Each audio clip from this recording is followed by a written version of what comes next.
Now, a few weeks ago, the HeadRush Looperboard received a major update for Firmware 2.0, and this, in fact, actually converted me to purchasing one of these loop pedals to try it out, because some of the new features really blew me away. And in today's video, I want to take you through some of the changes that are now present on the HeadRush Looperboard so you can clearly understand what this loop pedal can now do.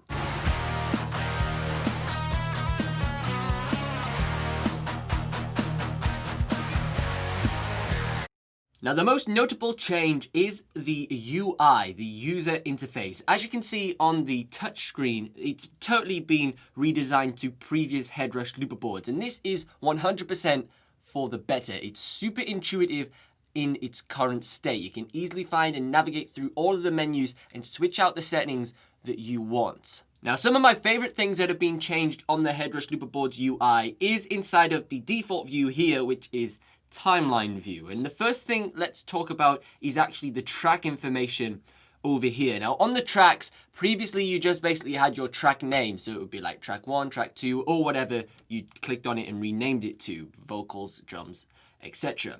But now what they have added is this information here, which is bars and also layers. So depending on how long of a length your loop is, however many measures, you will now have a number stating how long the bars are, and also how many layers, how many overdubs you've done onto that loop track will be displayed here, which is really useful information. So if I just click record, start recording, you can see I have 1 layer, and then I click playback. I now have 2-bar loop, which has got 1 layer, and then I can overdub 2, 3, 4, etc. And I continuously overdub. I think it's 99 times is the limit on this looper pedal, and it will now tell me what loop layer I'm on, which is super duper useful for overdubbing, undoing, redoing, things like that. Now, on the subject of recording and overdubbing on the HeadRush Looperboard, you may have noticed how beautiful these lights are on the actual screen.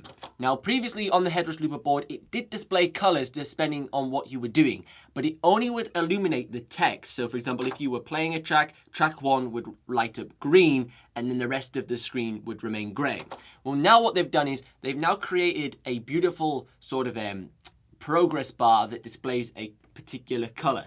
So now we have 3 colors we can choose from. We have red for record, and you can see the entire strip lights up red as it does its recording process. We then have green for play, and then we have blue when it's in its pause state. So when it's paused and nothing's happening. And then obviously, if you're overdubbing, you have red once again. Now, me personally, I would have really loved it if they made the overdub color orange, because that's something I'm used to from coming from the Boss loop stations. I really like having the separation between red for record and orange for overdub.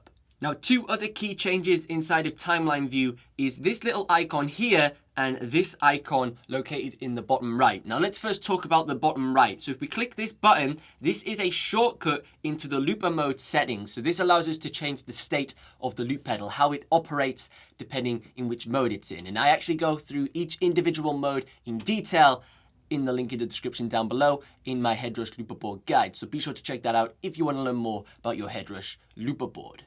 Now, this gives you an insight into how they've also redesigned the other menus. And you can see now we have all of the loop modes listed in a very clear menu with a little bit of text to tell you what they all do. So if you maybe forget, you can go, oh yeah, that's what that one does. So it gives you a quick reminder if you want to switch them out quickly, which is especially useful. Now, I'm going to go back to my timeline view, and I'm going to talk about what this icon does over here. So if I click on this icon now, this allows us to import audio. So this could include the onboard drum samples that are provided on the HeadRush Looperboard, or anything you load in, backing tracks or samples, whatever you want. So this is how we can add these in really, really easily. And once again, super intuitive because we have that nice icon.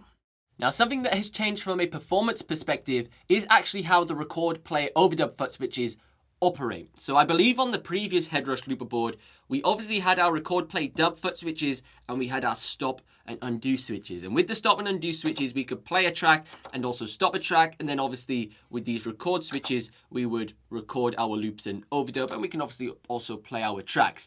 Now, I believe on the older firmware, what would happen was these foot switches by default here would automatically overdub. So as soon as you click that in, it would start overdubbing. So this would display in red. However, now by default, it plays the loop. So this is our play button, and this is our stop button. So we have a few options in that department. Now, a really cool setting that they've added, which is once again to do with the foot switches, is how we can reassign the stop foot switches on the top of the HeadRush Looperboard. And this is really awesome because the HeadRush Looperboard is allowing people to really customize the loop pedal to how they prefer to loop, which is something that really excited me when I purchased this. So we're going to go into the navigation menu over here, and we're going to head into loop settings, and we're going to go down to customize foot switches. And then we're going to sit here and we're going to go customize foot switches and go into this menu.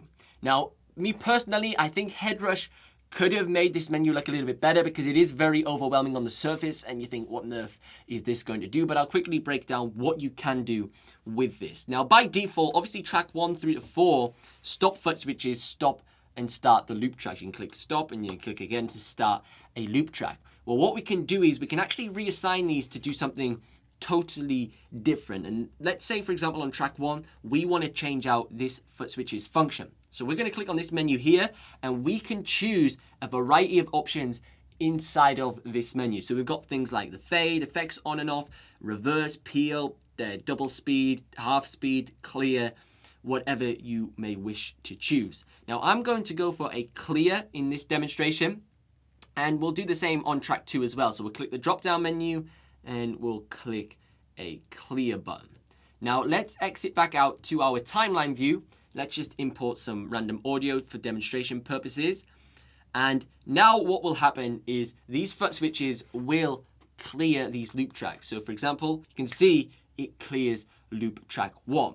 Now you may be wondering, Ben, that's really cool. I really like that feature, but how on earth do you go about stopping your loop tracks now you've reassigned the stop foot switches, which is a very valid question. Well, you'll be pleased to know the functionality of the record, play, overdub foot switches has now changed, and it's more to the liking of a traditional Boss RC1 style looper pedal, the single loop stations where you click record, overdub, and then you double tap the foot switch to stop the loop track. And this is exactly how these foot switches now function. So if I click play, you can see the loop track's playing away, and then I'll double tap this foot switch to stop track 2. Now, an awesome feature that they've added really streamlines the time you spend inside of the menus and settings. Now, what they've done is they've updated the function foot switches. So you click this foot switch here and it takes you into the functions menu. And what happens from this point when you're in function mode is anything that's written in orange is now controlled by these foot switches, signified by the orange lights and also the orange logos on this screen. Now, what they've done is that makes this really cool is if you hold the function button while you're in function mode, it takes you to a secondary menu. So if I click and hold this, you can now see I'm in this pages menu now, and it gives me the options that I would previously access inside of the navigation menu. So I have the options to access the loop settings, the global settings. I even have options to go into the mixer, the effects, audio routing, various things like that, which is super duper handy. So for example, if I wanted to quickly switch something out on my global settings, I can now just click that foot switch and boom, it takes me straight into my global settings, which is so cool. Now, another function that they've also updated is the backing track. Now, previously we did have a backing track option. You can access that inside of the navigation menu and go to the backing track, or you can click function and go backing track and access it this way. But the problem with the backing track previously was there was no way to control it with the HeadRush Looperboard other than with your hands using the touchscreen. And this was a bit of a complaint with people that used it quite a lot because obviously you might be playing your guitar or something like that to some backing tracks, and it was a huge inconvenience to have to lean down, click play, stand back up, start playing, and it just really ruined the flow for people's enjoyment. Well, what they've now done is, and this is absolutely exceptional, they've now allow you to control the backing track with these foot switches over here. So if I just load in some loop tracks just to demonstrate what I'm doing here for today's video, now you can see the backing track player can be controlled with these foot switches, and they're super conveniently color coded, so it's very obvious what you're doing. So we can play our backing track, we can stop it, we can fast forward, rewind, and we can also skip between the other tracks inside of our player. Now, this wouldn't be much of a Firmware 2.0 video if we didn't talk about the biggest feature update, which is inside of the effects, and that is the vocal harmonizer. Now, for the longest time, I have wanted a vocal harmonizer to try and enhance my vocal looping so I can lay them down a little bit quicker and also make my voice sound a little bit thicker for the supporting loops. And I've never really wanted to buy an additional thing to plug into my loop pedal because I already have so much to set up with my live looping rig. Well, fortunately, with the HeadRush Looperboard, there is a vocal harmonizer, vocal tuner effect built into the looper station. And surprisingly, it's extremely functional. So if we head into our effects, so you just click the effects button here, you can see we have these beautiful effects rack layout. Now, I here have an effects rack loaded in, which is the vocal tuner. Now, the way we load in an effect, just by clicking on that plus button here, and then you can see we have vocals, guitars,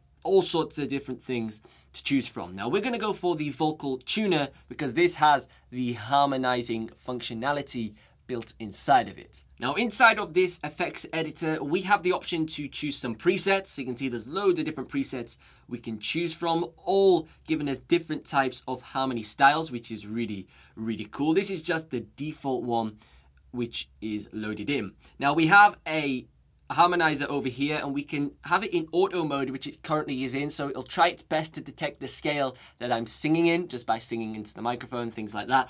But we do also have scale mode where we can specifically go, right, this track is in E, and we can go, is it major or minor, or is it one of the different modes, for example, so it's in E Dorian. So then the HeadRush Looperboard makes sure the harmonizer pedal harmonizes the correct notes to whatever scale and key you're playing inside of, which is really, really advanced functionality. And then we have some other options over here to mess about with it and some other effects built into this effects rack. Now, I'm going to demonstrate this with my microphone in action so you can see roughly what it sounds like, just me singing some random stuff into the microphone.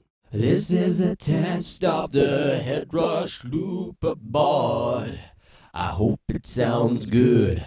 So that was a quick video of some of the most notable improvements on the HeadRush Looperboard Firmware 2.0. If you enjoyed the video, be sure to give it a thumbs up, and also don't forget to subscribe and check out that link in the video description down below for my HeadRush Looperboard Ultimate Guide so you can learn how to set up all of these settings individually. But as always, I've been Ben Rollins. Thank you so much for watching, and I will see you in the next one.